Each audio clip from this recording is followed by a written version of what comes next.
You have been living inside a prison your entire life, and the God who built it told you it was paradise.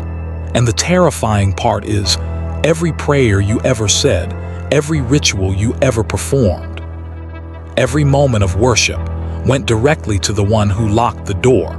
If you want the truth they buried for 2,000 years. Subscribe right now, because this channel exists for the ones who are ready to wake up. There is a question that has haunted the greatest minds in human history. Not the question of whether God exists. That question is easy. The real question, the one that changes everything, is this. What if the God you were taught to worship is not the true God? What if the being who created this world, the being who demands your obedience, your sacrifice, your devotion, your entire life, is not the highest power in existence, but rather a lower, corrupt, and deeply deceptive entity who built this reality as a cage? This is not a modern conspiracy theory. This is not the raving of internet philosophers. This idea is thousands of years old. It was written down, studied, and passed between secret communities of people who had seen something that the official religious institutions of their time did not want anyone to see. These people were called Gnostics, and what they discovered, or what they claim to have remembered, is one of the most disturbing and electrifying ideas in the entire history of human thought. The world you live in was not created by a perfect, loving, all-knowing divine source. It was created by something much smaller, much more limited, and far more dangerous: the ancient Gnostic texts, many of which were buried in the Egyptian desert near a place called Nag Hammadi and only rediscovered in 1945, describe a being called the Demiurge. In Greek, Demiurge means craftsman or maker, but in the Gnostic understanding, the Demiurge is not a creator in the highest sense. The Demiurge is more like a prison architect, a being who took raw spiritual material and shaped it into a dense, heavy, limited physical world, and then told the souls trapped inside that world that this was all there is, that this was paradise, that this was home. The Gnostic texts go even further. They describe the Demiurge as arrogant, ignorant, a being who looked at his creation and declared, "I am the only God. There is no other above me."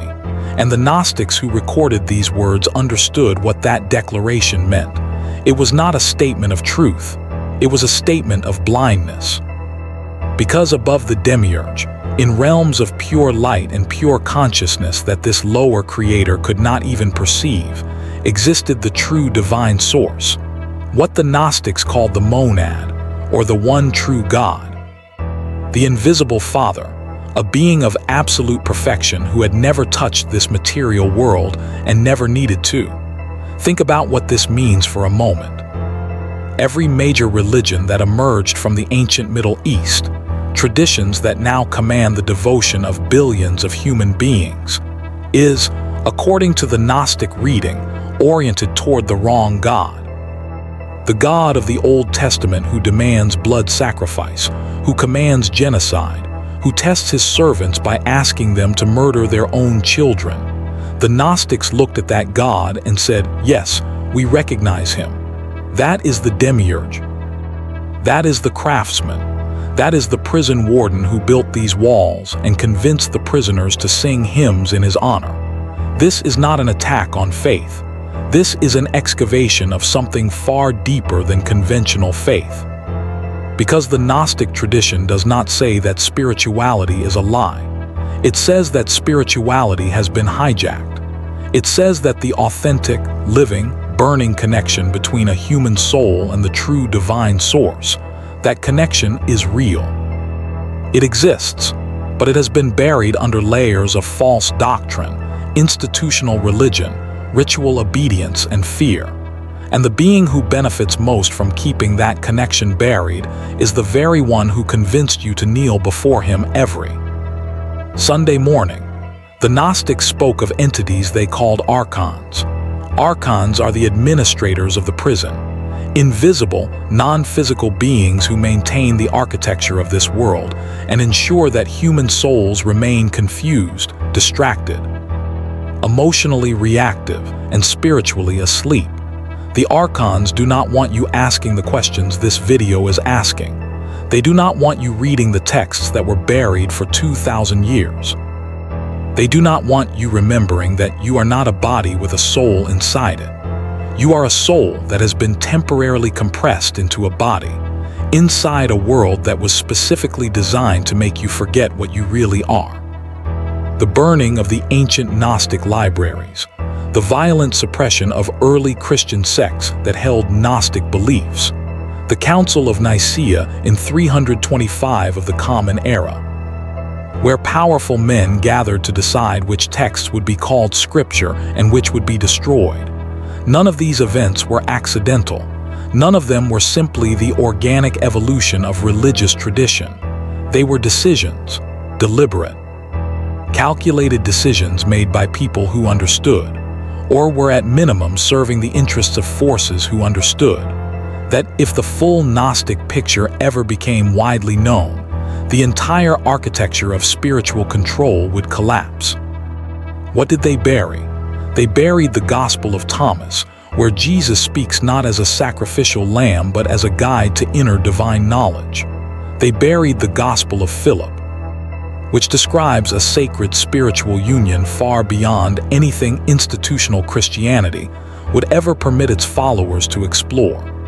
They buried the Apocryphon of John, which lays out in extraordinary detail the entire cosmology of the Demiurge, the archons, the fall of the divine feminine Sophia into matter, and the true nature of the human soul as a spark of authentic divine light trapped inside a counterfeit creation.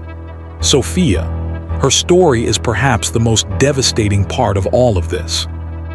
In Gnostic cosmology, Sophia is a divine being, an emanation of the true God, a being of pure light and wisdom who existed in the highest heavenly realms.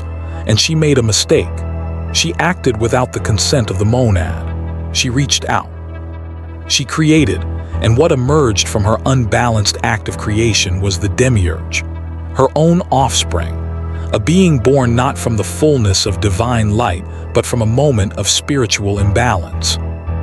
And the tragedy of Sophia is that she fell into the very creation her error had produced. Her light became trapped inside matter, and every human soul, according to this cosmology, carries a fragment of that trapped light.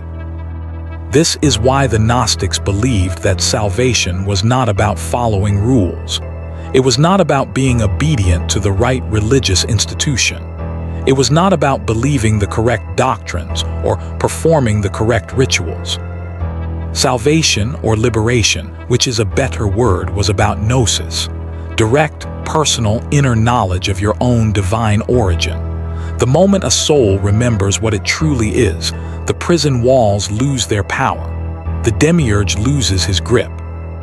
The archons have nothing left to administer, because a soul that knows itself cannot be controlled by a God who depends on ignorance to maintain his throne. The God who built your prison is still collecting your prayers.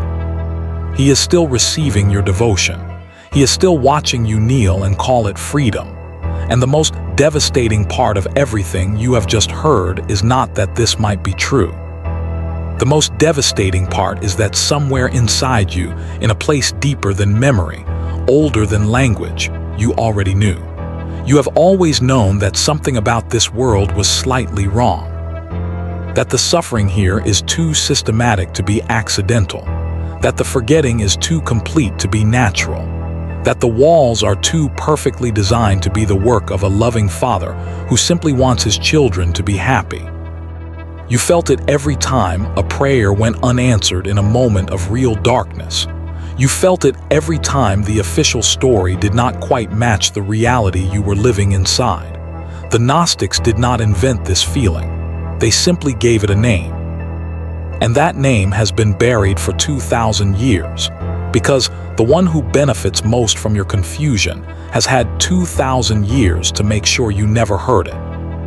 If what you just heard cracked something open inside you, if some part of you recognized the truth in these words even before your mind had time to analyze them, then you are exactly the kind of person this channel was built for.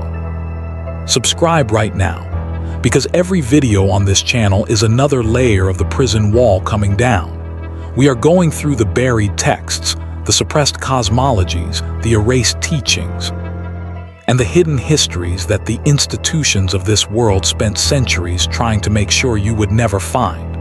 The ones who are ready to remember are already here. The question is whether you are one of them.